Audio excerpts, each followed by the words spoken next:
Hello friend, সবাই কেমন আছো? আশা করি সবাই খুব ভালো আছো। আমিও খুব ভালো আছি। তো আজকে আমি যাচ্ছি দেখো বিকেলবেলা একটু ঘুরু করতে। তোমরা সবাই জানো বিকেলবেলার দিকে আমি একটু বেরোই। আর দেখো আমি গোলাপি কালারের প্যান্টটা পরে নিয়েছি আর একটা ব্ল্যাক কালারের স্লিভলেস কুর্তি পরে নিয়েছি, তার সাথে একটা পিঙ্ক কালারের ওড়না দিয়ে নিয়েছি। গাড়ি করে যাচ্ছে একটা বিশেষ জায়গায়। তোমরা অবশ্য দেখতেই পাবে কোথায় যাচ্ছি। এত নিচে দেখো, আর কিছুক্ষণ ওয়েট করে যাও। এই যে চলে এসছি সেই জায়গা। আজকে আমি এসেছি ফুচকা খেতে।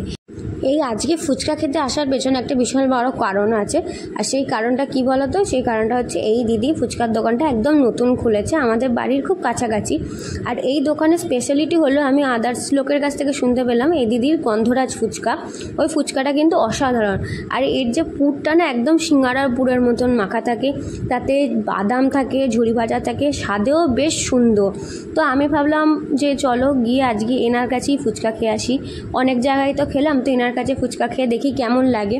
তো উনি বললেন যে জল ছাড়া ফুচকা আছে আর এমনি নর্মাল ফুচকাও আছে।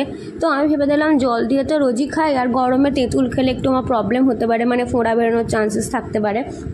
তো আমি ভাবলাম যে ঠিক আছে নর্মাল ফুচকাই দিন। তো উনি দেখলাম 20 টাকায় 8টা ফুচকা প্লাস একটা এক্সট্রা ফুচকা দিয়েছিল। সবাই নর্মালি তাই দেয়, 20 টাকা 8টা ফুচকা, মানে 10 টাকায় 4টা ফুচকা।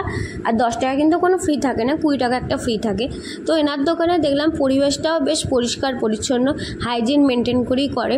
তো ওনার এখানে গন্ধরাজ ফুচকাটা একদিন ট্রাই করতে হবে। শুনলাম গিয়ে যে ওনার এখানে গন্ধরাজ ফুচকাটা খুবই ফেমাস।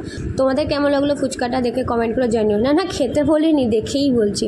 আর তারপরে আমরা ফুচকা টুচকা খেয়ে আজকে চলে এসেছিলাম একটু নবান্নের সাইডে বসতে। আর নবান্নের সাইডে বসতে গিয়ে দেখো একজনের সাথে আমার দেখা হলো। ওই যে দেখতে পাচ্ছ, ওই ডগিটার কথা বলছি। ও কালকে খালি আমার কাছে আসছিল আর আমার কাছে খুব আদর খাচ্ছিল। যাই হোক, তারপরে আজকে সকালে চলো ব্রেকফাস্টটা দেখানো যাক। আজকে ব্রেকফাস্টটা খেয়েছিলাম একটু স্যান্ডউইচ টাইপ, মানে নর্মালি একটু বাটার দিয়ে ব্রেডটা সেঁকে নিয়েছিলাম। আর তার সাথে ছিল একটু গোল গোল করে শসা কাটা। তো এটা নর্মালি আমি খেয়ে থাকি।